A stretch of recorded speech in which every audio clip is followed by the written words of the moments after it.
ఎందుకో తెలీదు నాకేమనిపిస్తోందంటే మా ఇంట్లోనే నేను ఉండగానే మా నాన్న ఏదో సమస్యలో ఉన్నారు అనిపిస్తోంది. నేను ఏదో ఒకటి ఆలోచించాల్సిందే.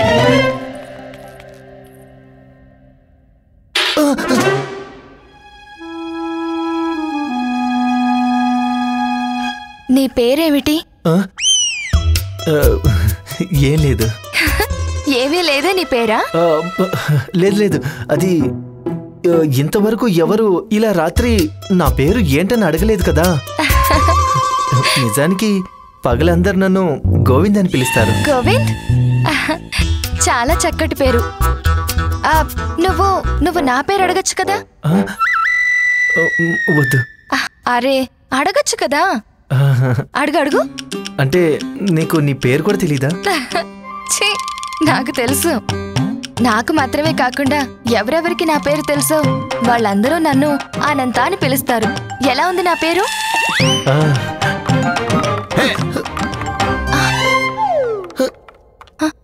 ఎవరో వస్తున్నట్టున్నారు.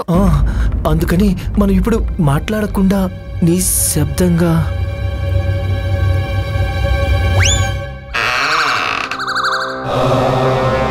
గురువుగారు జాగ్రత్తగా వెళ్ళండి, ఎటువంటి శబ్దమూ చేయకండి. గురువుగారు జాగ్రత్త పడాల్సింది పండిత రామకృష్ణ కదా, తనని మీరు పట్టుకోవడానికి వచ్చారు కదా.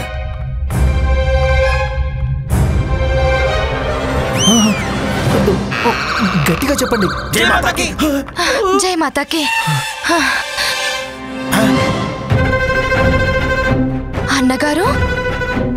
అనంత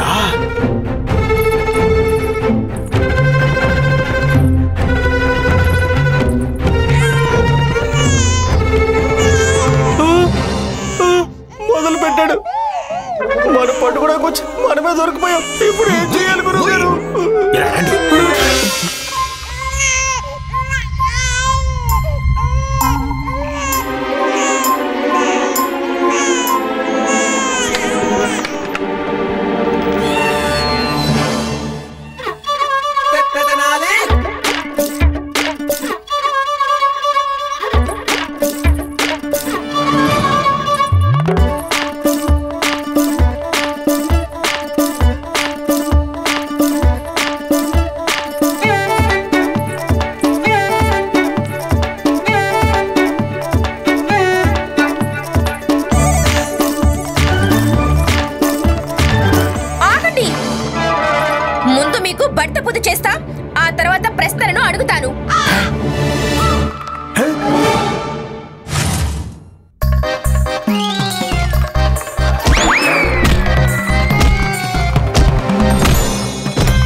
ఇద్దరు తయ్యలు.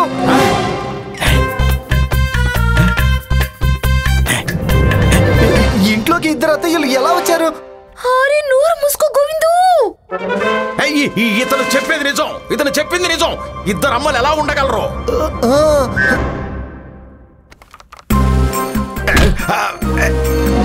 ఈ అమ్మ ఎందుకు మొహం కప్పుకుంది? అత్తయ్యకి జ్వరం చేసింది కదా. అలాగా? మీరు దాని గురించి వదిలేయండి. ఇద్దరు కాదు, మీకు ఇప్పుడు నలుగురు అత్తయ్యలే కనిపిస్తారు. మా అత్తయ్య తన లాఠీతో మీ ఎముకల్ని విరగొడతారు కదా, అప్పుడు మీకు అర్థమవుతుంది. ఏంటత్తయ్య చూస్తున్నారు? కొట్టండి.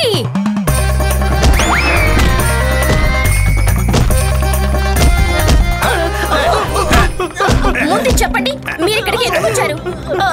అదేంటంటే శారదాదేవి, మా గురువు గారు పండిత రామకృష్ణ గారిని ఎంతగానో ఇష్టపడుతున్నారు. కానీ ఎప్పుడైతే పండిత రామకృష్ణ వారిని దేశం నుంచి బహిష్కరించారో అప్పటి నుండి పాప మా గురువు గారు బాధపడిపోతున్నారు. గురువు గారికి నిద్రలో లేచి నడిచే రోగం మొదలైంది. చూడండి ఎలా అయిపోయారు. పండిత రామకృష్ణ లేకుండా దిగులు పడిపోతున్నారు. నిద్రలో నడుస్తూ నడుస్తూ పండిత రామకృష్ణని కలవడానికి ఇక్కడికి వచ్చేసారు. మేమిద్దరం మేము వారి శిష్యులం కదా, అందుకే మేము వారి వెనకాలే వచ్చేసాం.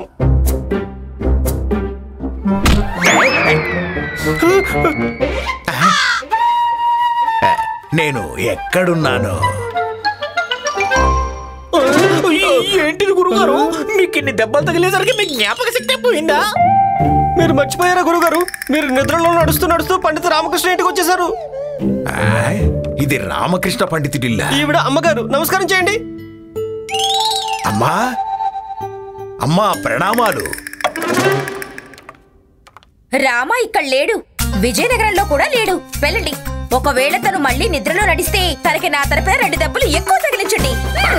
కొట్టదు కొట్టదు, కొట్టకండి, పరిగెత్తండి, పరిగెత్తండి. ఒక్క మాట చెప్పనా అమ్మగారు, మీరు ముసలైపోయారు. అవును గురుగారు, అమ్మగారు మనల్ని నెమ్మదిగా కుడుతున్నారు. అన్ని కొట్టినా మనకు పెద్దగా ఏమీ తగలలేదు కదా గురుగారు. దమ్ము లేదు మీ కర్రలో.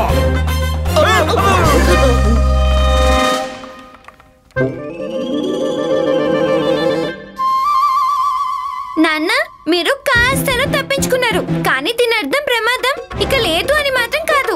ఈ సమయంలో మన ఇంట్లోకి ఏదైతే ప్రమాదం వచ్చి వెళ్ళిందో అది కాసేపటికి శాంతించింది అంతే.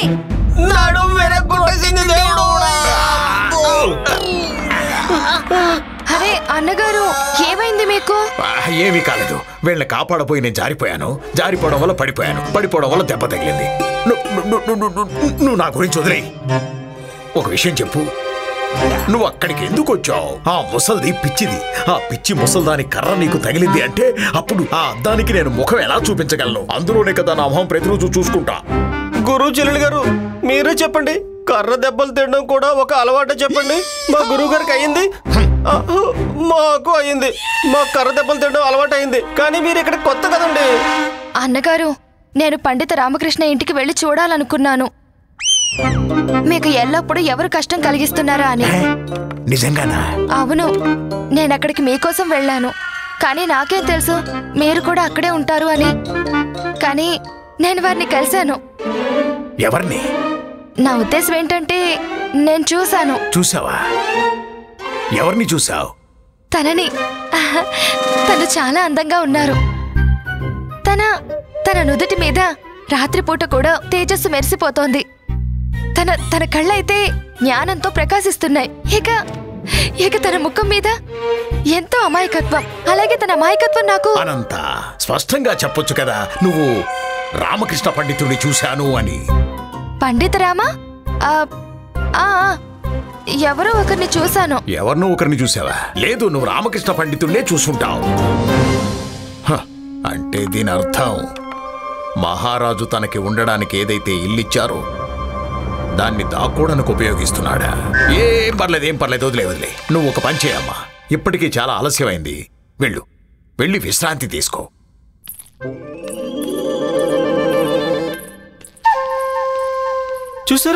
చూసారా గురుగారు, గురువు చెల్లెలు గారు ఎలా మాట్లాడుతున్నారు? ఎలా మాట్లాడింది?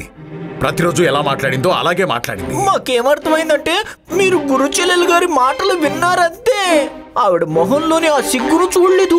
ఆమె పండిత రామకృష్ణుల్ని ప్రశంసిస్తున్నప్పుడు ఆమె మొహంలో కనిపించింది. పైగా ఆ సిగ్గు కొంచెం కొంచెంగా పెరుగుతూ వచ్చింది. గురువు గారు, మాకేమనిపిస్తుందంటే పండిత రామకృష్ణ రామ ఆ రామకృష్ణ పండితుడు తప్పించుకోలేడు. ఇప్పుడు తనని నా చేతుల్లో నుంచి ఎవ్వరూ కాపాడలేరు. ఇవాళ నేను దొంగతనంగా తన గురించి తెలుసుకోవడానికి వెళ్ళాను, కానీ ఇప్పుడు నేను తనని వెతకడం కాదు, తనని పట్టుకుంటాను. అది కూడా మహారాజు గారి సైనికులతో పాటు. గురువుగారు, అరుపులతో సమయాన్ని వృధా చేయకండి.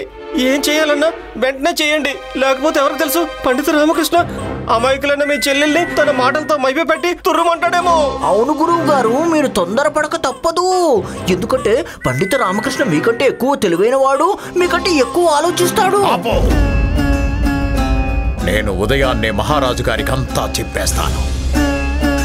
ఆ తర్వాత రామకృష్ణ పండితుడు నా నుంచి తప్పించుకోవడానికి తనకున్న అన్ని దారులని ఎప్పటికీ శాశ్వతంగా కోల్పోతాడు.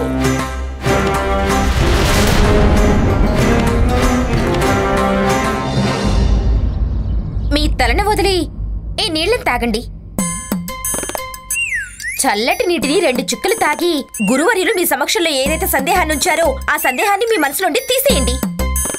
ఆయన్ని ఎలా తరిమి కొట్టారంటే మళ్ళీ మన ఇంటి వైపు రావడానికి భయపడతారు. శారదా, ఒకవేళ శత్రువు చేతిలో ఆయుధం పట్టుకుని మన ఎదురుగా నిలబడినా కూడా భయపడాల్సిన అవసరం లేదు. కానీ మూర్ఖత్వంతో మన పక్కనే నిలబడిన మన మిత్రుడిని చూసే మనం భయపడాల్సి వస్తుంది. నీ తమ్ముడికి ఇటువంటి గుణాలు లెక్కలేనన్నాయి తెలుసా? నేను నా తమ్ముడు గురించి మీకు కేవలం ఇంతే చెప్పాను. తన అమాయకత్వాన్ని పూర్తిగా పక్కన పెట్టి తన భావాలను అర్థం చేసుకోండి అని. కానీ మీ అదే అవ్వడం లేదు. ఇదిగో శారదాదేవి, తమ్ముడి మీద ప్రేమ నుంచి బయటికి రా, వచ్చి చూడు. గురుదేవుల ముందు నా గుట్టు రట్టు చేయడానికి ఎలాంటి ప్రయత్నాలు చేస్తాడో ఏమిటో. ఏవి ఊహించలేనట్టుగా ఉంది. ఎక్కడికి వెళ్ళిపోయాడో తెలీదు. ఇంతకీ ఎక్కడికెళ్ళి దాక్కున్నాడు నీ గారాల తమ్ముడు? ఏమో నాకు తెలీదు. నాన్న, నీళ్ళు తర్వాత తాగండి. ముందు మామయ్య కోసం వెతకండి. లేదంటే ఎప్పుడైనా మీ కష్టాన్ని ఆయన నీరు కార్చేస్తారు. లేదు లేదు, వెతకాలి పద. ఇప్పుడేం ఆలోచిస్తున్నాడో ఏమిటో. రా, ఎక్కడున్నాడు?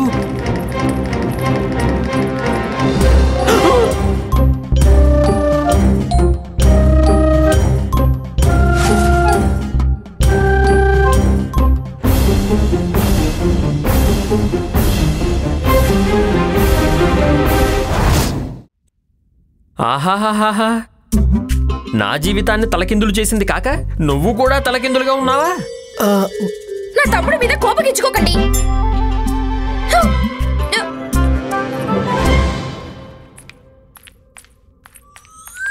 తమ్ముడు గోవిందు, నువ్వెందుకు ఇలా తలకిందులుగా ఉన్నావు?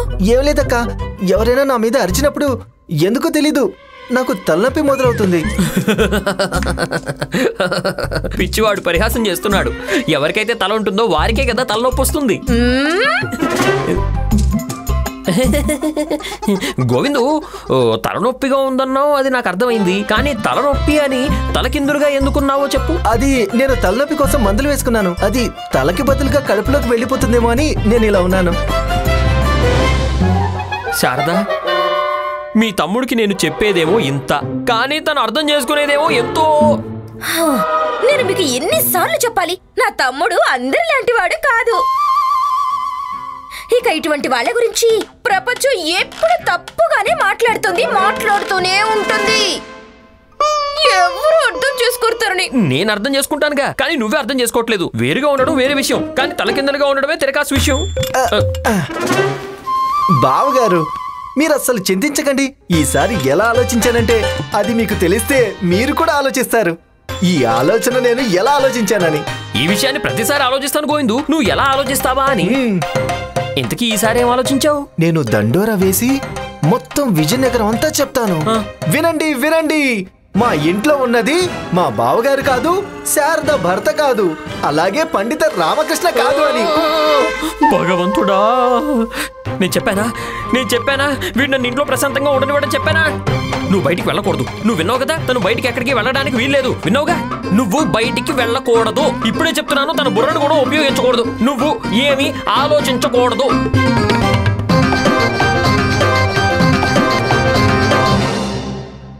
బావగారు, నేను సవ్యంగా ఆలోచించగలను. అది మీకు నిరూపిస్తాను. ఇప్పుడు మిమ్మల్ని సంతోషపెట్టే దారి నాకు దొరికింది. నేను లాఠీతో అత్తయ్య మీద దాడి చేస్తాను.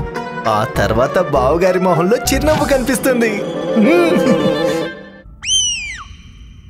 రామా, తను ఉన్నంత వరకు నువ్వు పాతాళంలో కూడా దాక్కోలేవు. ఇంట్లో ఎలా దాక్కుంటావు? అదే అర్థం కావట్లేదు బంధు. ఇంట్లో ఏమో వీళ్ళున్నారు, బయటేమో గురుదేవులు ఉన్నారు. వీళ్ళని నేను చూసుకుంటాను, కానీ కొత్తగా ఏ సమస్య రాకుండా ఉంటే చాలు.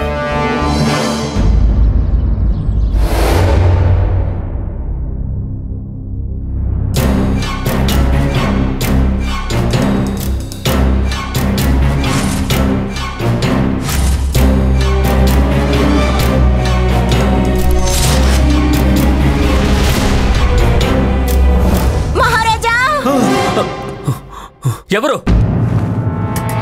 మహారాజా, మహారాజా, మహారాజా, మహారాజా, మహారాజా. మహారాణి తిరుమలంబ, కూర్చోండి. ఇక్కడ కూర్చోండి, ప్రశాంతంగా కూర్చోండి. రండి, నాతో రండి. ఉదయాన్నే ఎందుకు ఇలా ప్రవర్తిస్తున్నారు? ఆమె చేసిన కషాయాన్ని తాగేశారా ఏమిటి? లేదు మహారాజా, మహారాణి తిరుమలమ్మ నగలు దొంగిలించబడ్డాయి. తన బంగారు హారం, అలాగే బంగారు గాజులు. లేదు, ఉట్టి హారము గాజులే కాదు. మరి ఇంకేం దొంగిలింపబడ్డాయి?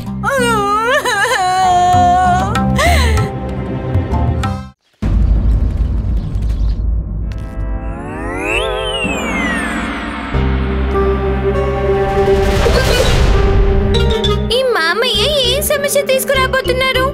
నాన్న,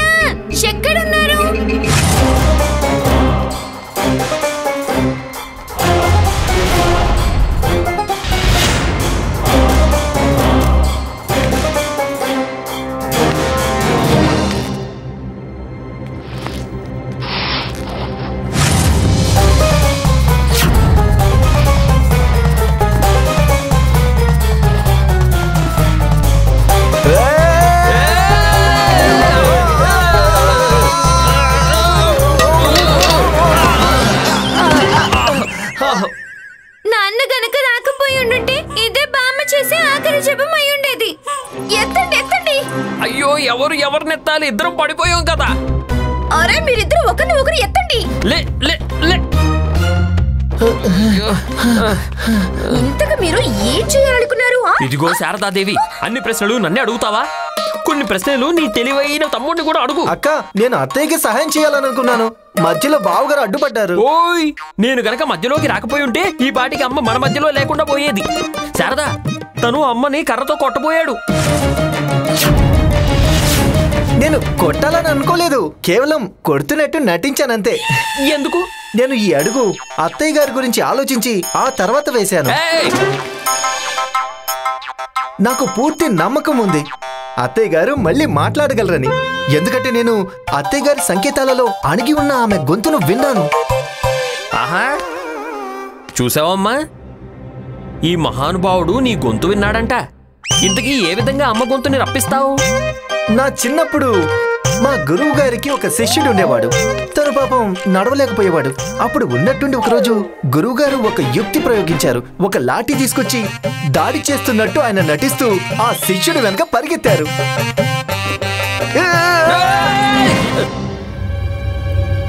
ఏమిటిది? ఇలా బావగారు. ఆ తర్వాత ఏమైందో తెలుసా? అది చూసి ఆ శిష్యుడు లేచి ఎలా పరిగెత్తాడంటే గురువు గారు మధ్యాహ్నం వరకు తన్ని పట్టుకోలేకపోయారు.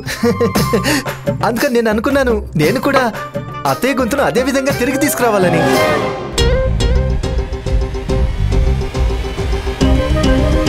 మహారాజా, బంగారు హారం కాదు, మా అమ్మ నాకు ఇచ్చిన, మా పుట్టింటి నుంచి వచ్చిన బంగారు హారం గాజులు. మీరు శాంతించండి. మేము ఇప్పుడే మహామంత్రి గారితో మాట్లాడి దర్బారుకు ఏర్పాటు చేయిస్తాం. మా భవనంలో దొంగతనం జరగడం చిన్న విషయం కాదు. ఇది మా న్యాయ వ్యవస్థ అలాగే సురక్ష వ్యవస్థకు ప్రశ్నార్థకంగా అవుతుంది. ఎలా ఆహారం అలాగే మీ అమ్మగారు మీకు ఇచ్చిన హారం గాజులు ఎలా దొంగిలింపబడతాయని అడుగుతున్నాను నేను. మీరు నిశ్చితగా ఉండండి మహారాణి గారు. మేము మీకు మీ హారం అలాగే మీ అమ్మగారు మీకు ఇచ్చిన హారం అలాగే గాజులు తిరిగి ఇప్పించేస్తాము, సరేనా? మేము మీ అమ్మ మహారాణి చిన్నాదేవి, వీరి అమ్మగారు ఇచ్చిన హారం గాజులు దొంగిలింపబడ్డాయి, కానీ మీరెందుకు నగలు వేసుకోలేదు? నేనా?